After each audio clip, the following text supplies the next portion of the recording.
ابھی یوسف کا ہاتھ پکڑ کر بولا تھا قاری صاحب چل دیے ہم لوگ مکے سے، کتنا اچھا ہوتا کہ خانہ کعبہ کے سامنے ہمیں بارش نصیب ہو جاتی.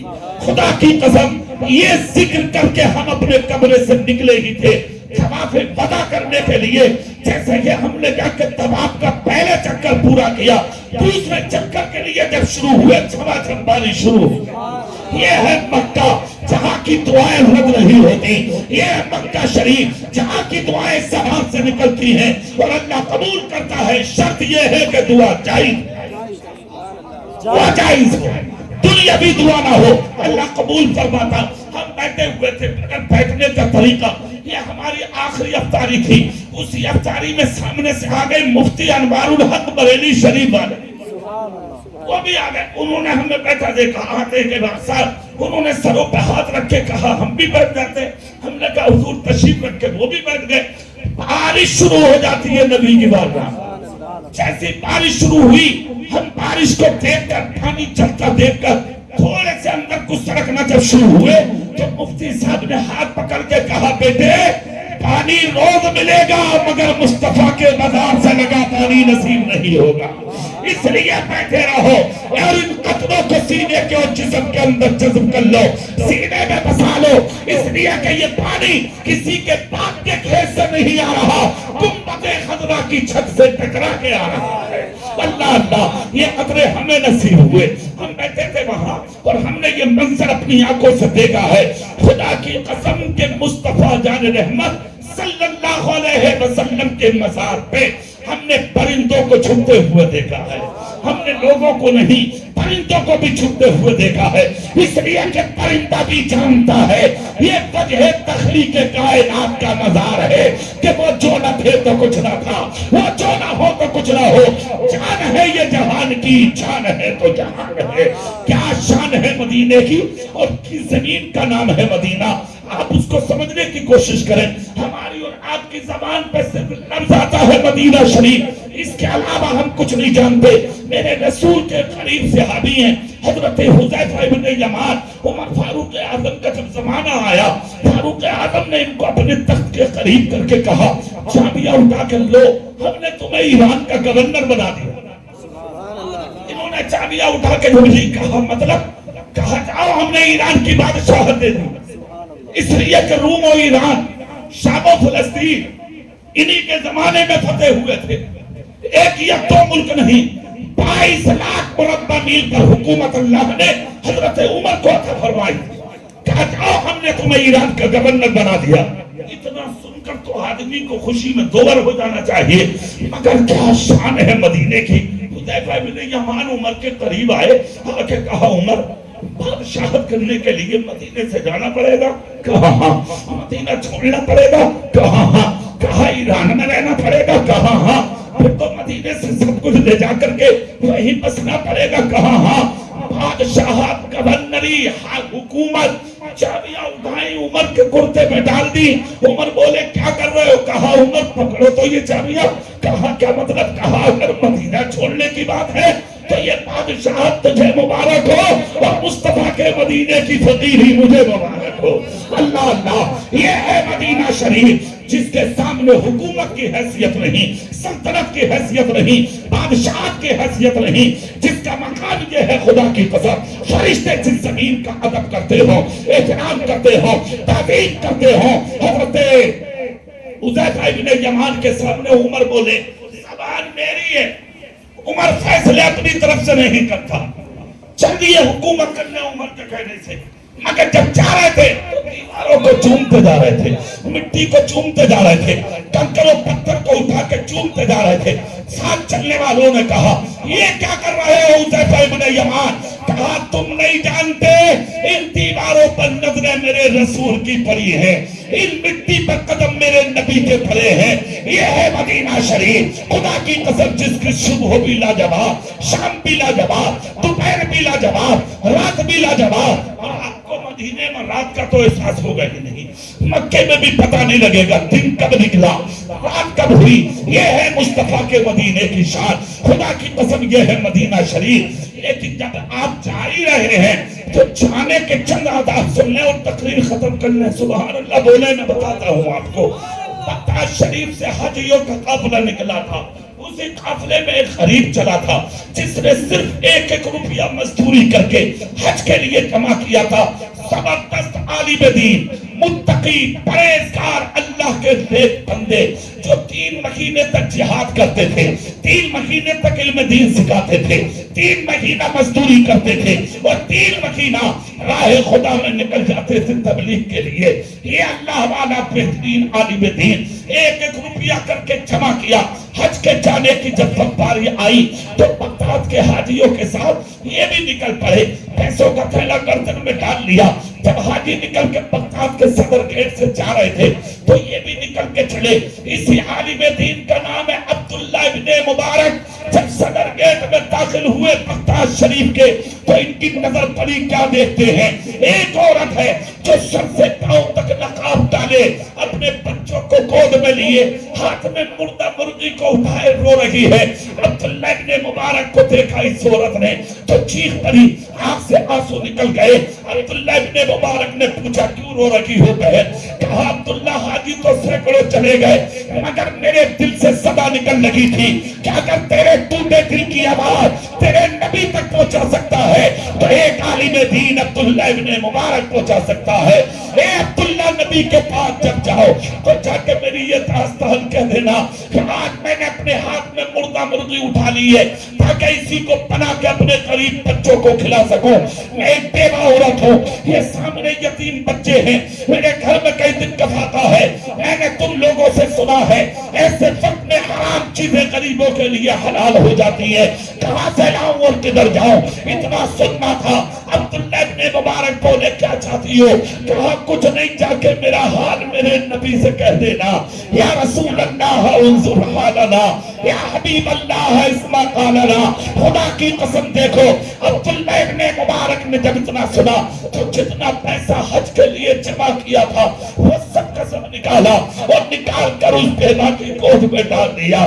کہا بہن اگر زندگی سلامت ہے تو مزدوری کر کے پیسہ پھر سے جمع کروں گا، پھر سے نبی کی بارگاہ میں چلا جاؤں گا، مگر اے بہن اگر تیرا کوئی بچہ بھوکا مر گیا تو میں قیامت کے دن خدا کو منہ بھی نہیں دکھا پاؤں گا۔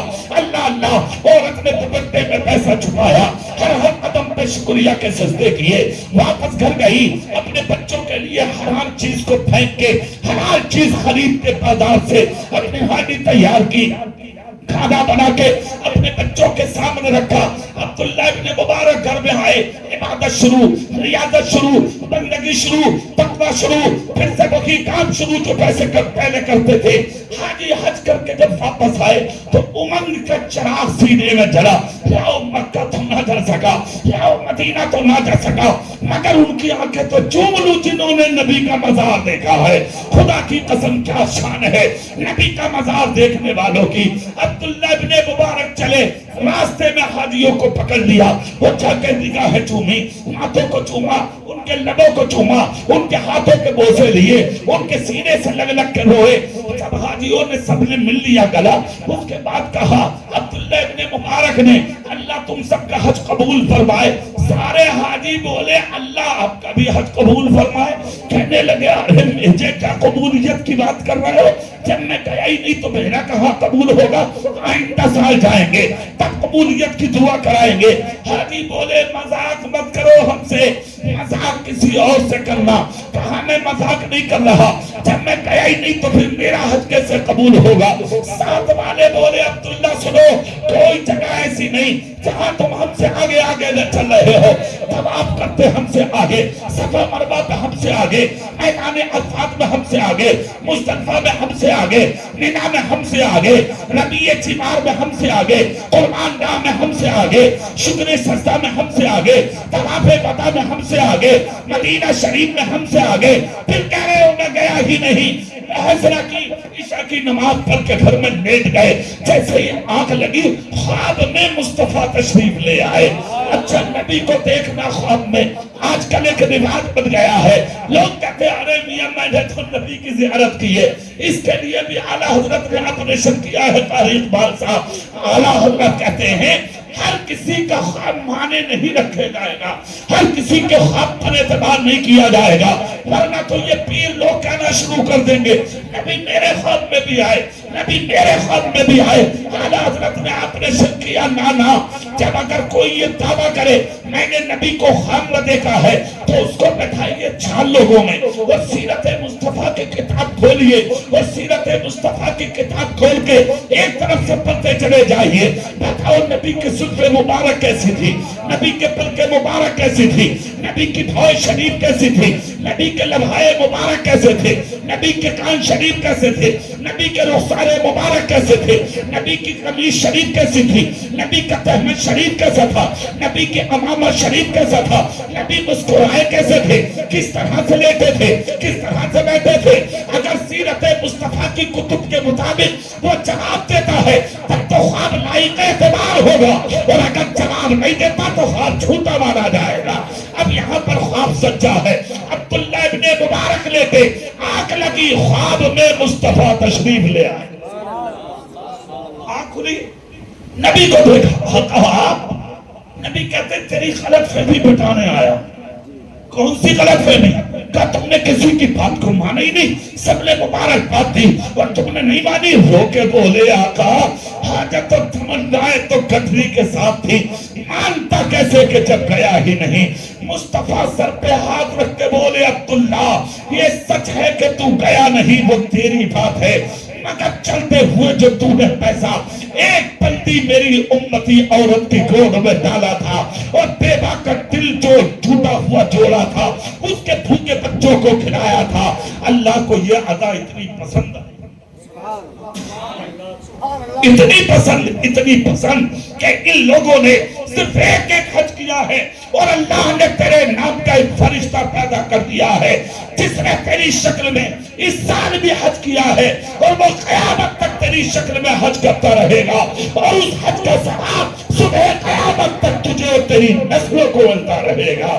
مدد کر کے تو دیکھیے، کسی کے کام آ کر کے دیکھیے، یہ حج کو جانے کا طریقہ ہے کہ اگر باپ ناراض مرا ہے تو اس کی قبر پہ ضرور حاضری دے، ماں ناراض مری ہے اس کی قبر پہ ضرور حاضری دے، بڑا بھائی ناراض ہے تو جا کے گلے سے لگ جائے، پڑوس میں اگر کسی کو تکلیف آپ سے پہنچی ہے تو آپ بالکل چلے جائیں، اس لیے کہ آپ اس نبی کی بارگاہ میں جا رہے ہیں جس نبی نے اپنے غیروں کو بھی تکلیف نہ دی۔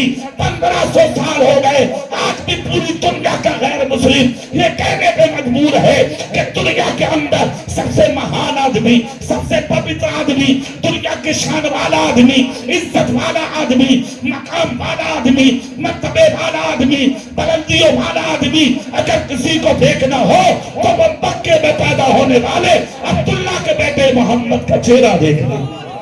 اسی لیے بریلی کے مجدد کہتے ہیں سب سے اعلیٰ و اعلیٰ ہمارا نبی، سب سے بالا و بالا ہمارا نبی، کیا خبر کتنے تارے کھلے چھپ گئے پر نہ ڈوبے نہ ڈوبا، ہمارا نبی کون دیتا ہے دینے کو منہ چاہیے، دینے والا ہے سچا ہمارا نبی، یہ ہمارا رسول ہے، بڑی قسمت والے ہیں آپ، اللہ نے آپ کو قبول کیا ہے، اللہ ہم سب کو بھی وہاں کی حاضری نصیب فرمائے۔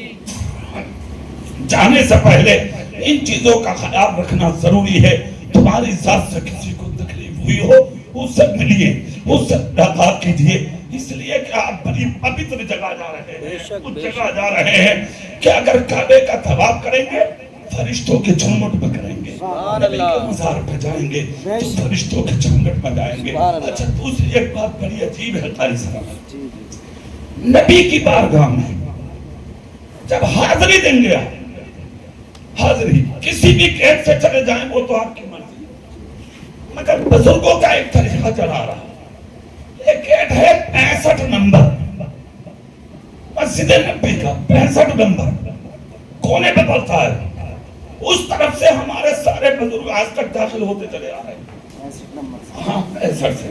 اچھا اس گیٹ کا کمال یہ ہے، اس سے نکل کے جب آپ آئیں گے سیدھے تو آپ کا جو گزر ہوگا نا ادھر ہوگا نا ادھر ہوگا، سیدھے باب السلام کی طرف آ جائیں گے۔